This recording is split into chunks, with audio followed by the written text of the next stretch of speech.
So the formal definition of chain rule is it's the rule that we would use when we encounter a composite function. So something in terms of f of g of x, right? So let's say f of x is equal to x squared, and then g of x might be x plus 1, right? So we have like x plus 1 squared. This is something we'd use chain rule for, okay? And what chain rule will say if we were to encounter this kind of problem, just say x plus 1, is we would do power rule as normal. Right? So we move this 2 down here. Right? So 2x plus 1. Then we'd subtract 1 from this.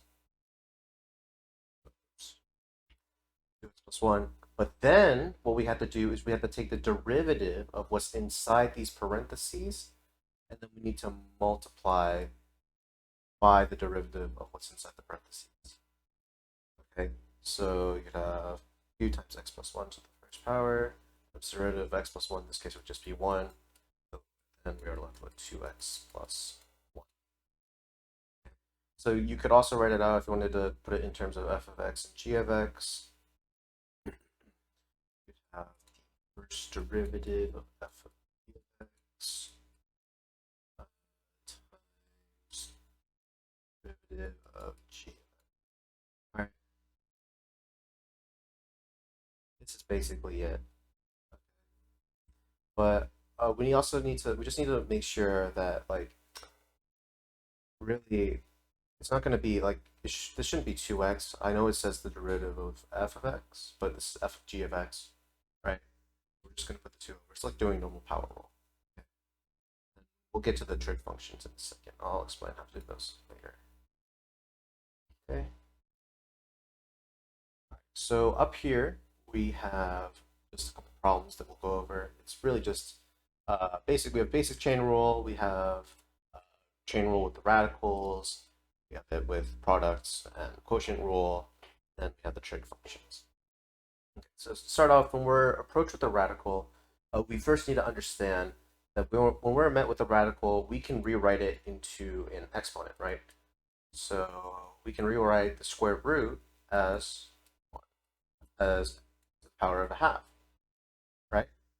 So cube root would be power to the 1/3, fourth root power to 1/4, right? If I had like x squared to the fifth root, this would be to the 2/5 root.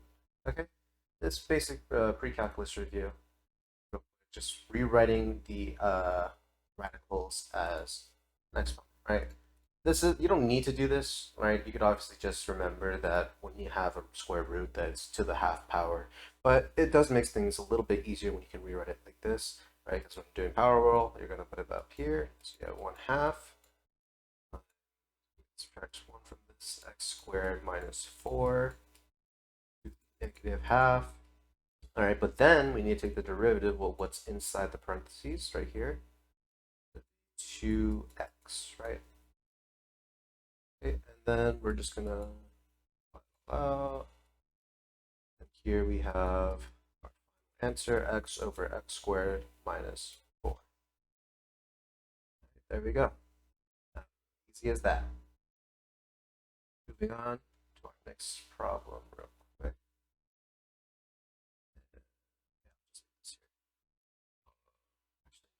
It's a bit more space.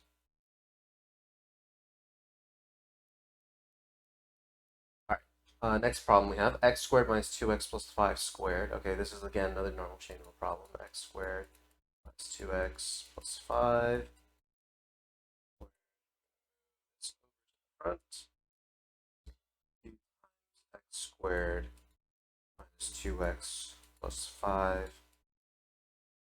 Multiply it by our derivative, right? This is parentheses 2x minus 2. Right? Our final answer.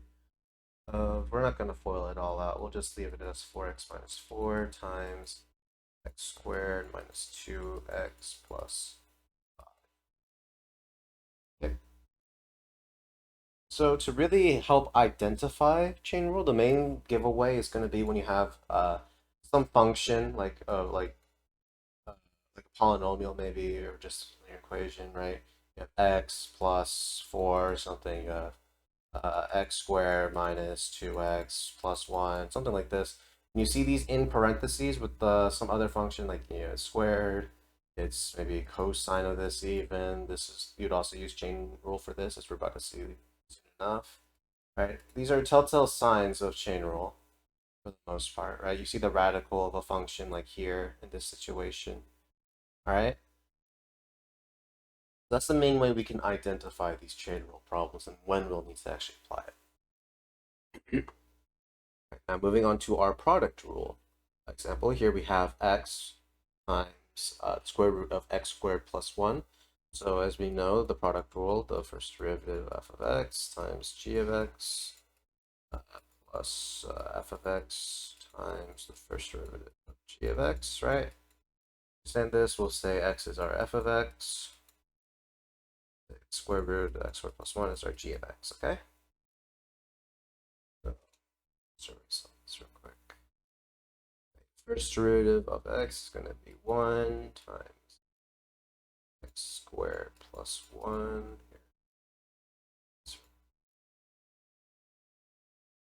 There we go.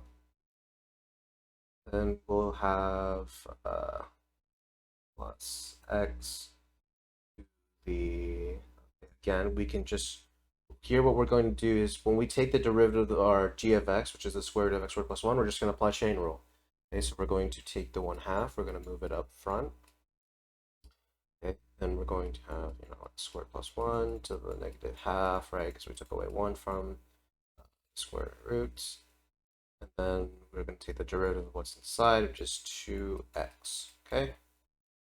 And there we go, right? This is our, x is our f of x, square root of x squared plus 1 is our g of x, okay? So when we had to take the derivative of g of x, we basically just use chain rule here, right? Nothing else we'd have to do, nothing fancy. Okay. So now we're going to be left with x squared plus 1 plus x squared over the square root of x squared plus 1. Okay. There we go. That's your answer. You can probably get square.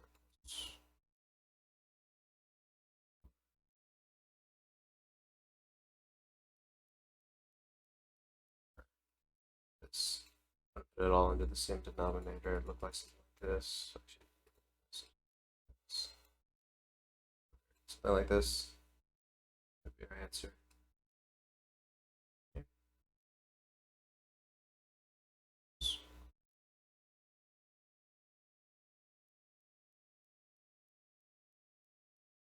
Okay, now then, quotient rule. Okay, as we know, low d high minus high d low over low squared. Let's say our bottom one is f of x. We'll say our top is g of x. X g of x minus high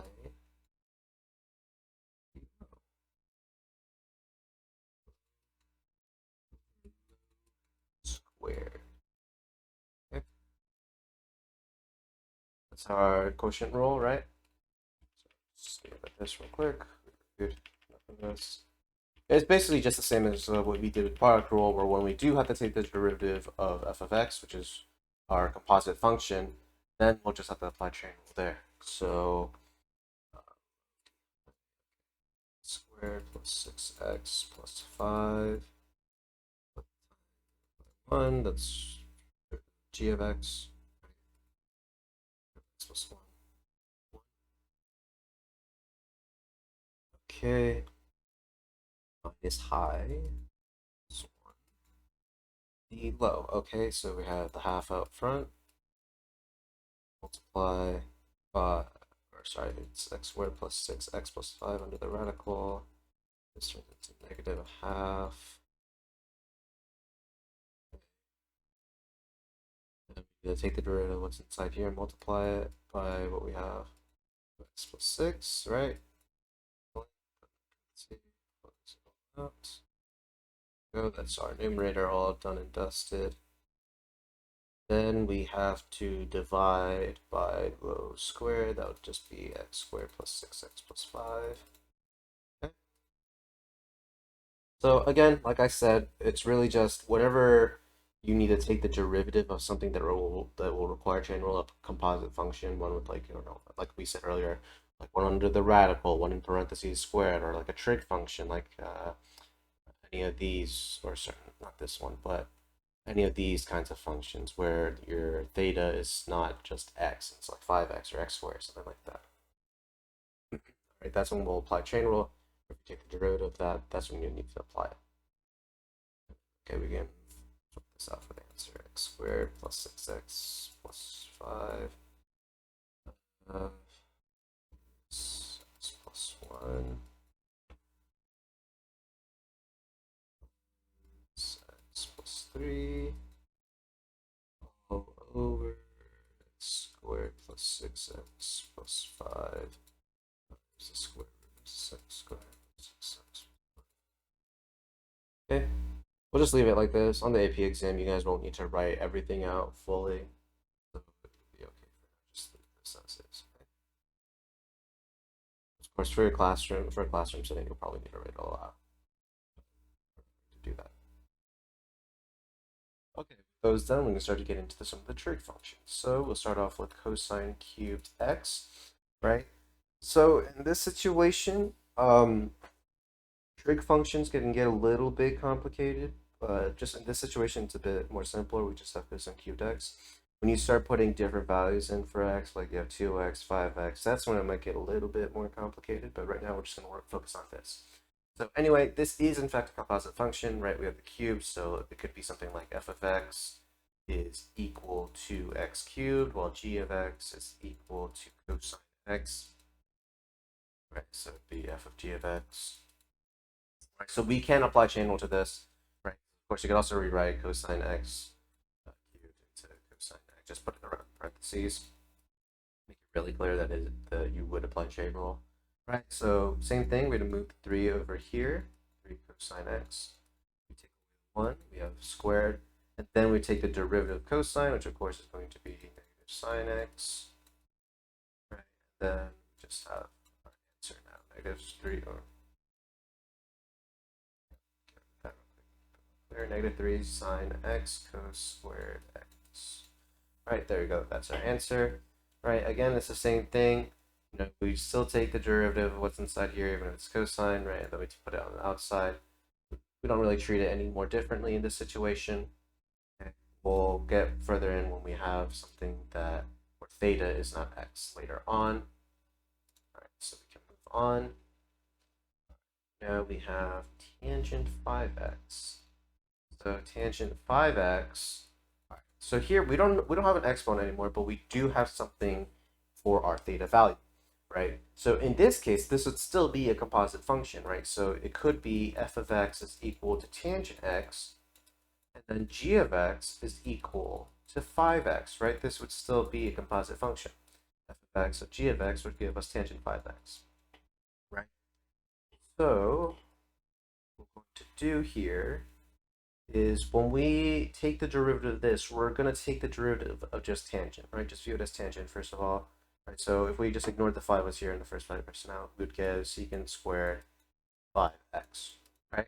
We just took it normally. But then what we're going to have to do is we're going to have to take the derivative of the 5x, right? Because this is our g of x. We're taking the derivative of the g of x. Remember this formula we wrote down earlier, f of x, g of x times the first derivative of g of x. This is our g of x. We're going to multiply it by first derivative of f of g of x. Right, so then we put just the 5 out here, right? Derivative of 5x is 5. And there we go. That's our answer. Okay, so you can think of it almost as just focus on doing one derivative at a time, right? So just, okay, think about what is the derivative of tangent x, right? Secant squared x. Just make sure you carry over the theta down, your theta value down, and then we can worry about taking the derivative of theta or your g of x, whatever it is. Okay. Now this last one is where it gets a little complicated. Your teacher may or may not give you one that's kind of like this, because again, this is combining a lot of different ideas. Sine to the fourth sine x squared to the fourth, right? So you have sine x squared, put it in parentheses, to the fourth, right? We move the 4 to the front, subtract the 1, 4 times sine x squared, the third. Okay, so then we need to take the derivative of this, right? But as we see, this is another composite function. So imagine if we had sine x squared, right? If this was just our lone chain rule problem, we'd just find this, the derivative of this, which would be 2x, or sorry, what should I call it? I taught you. So we'd have cosine x squared, right? And then we take the derivative of x squared, which is 2x, right? And then we have 2x attached onto this, right? Because 2x cosine x squared is the derivative of sine x squared, right? So if it's easier for you to just rewrite whatever's inside here, put it out here, and then just basically do chain rule again, right? Then that works, and then just add whatever's here onto the end of your original f of first derivative of f of g of x. Yeah, that works for you. Maybe some people can just do it in their head, right? Once they get really good at it. Like, oh, sine x squared, the derivative of sine is cosine x squared. You have 2x times cosine x squared. There you go, and then we're left with an answer of ax cosine x squared times sine cubed x squared. Okay, that's a final answer.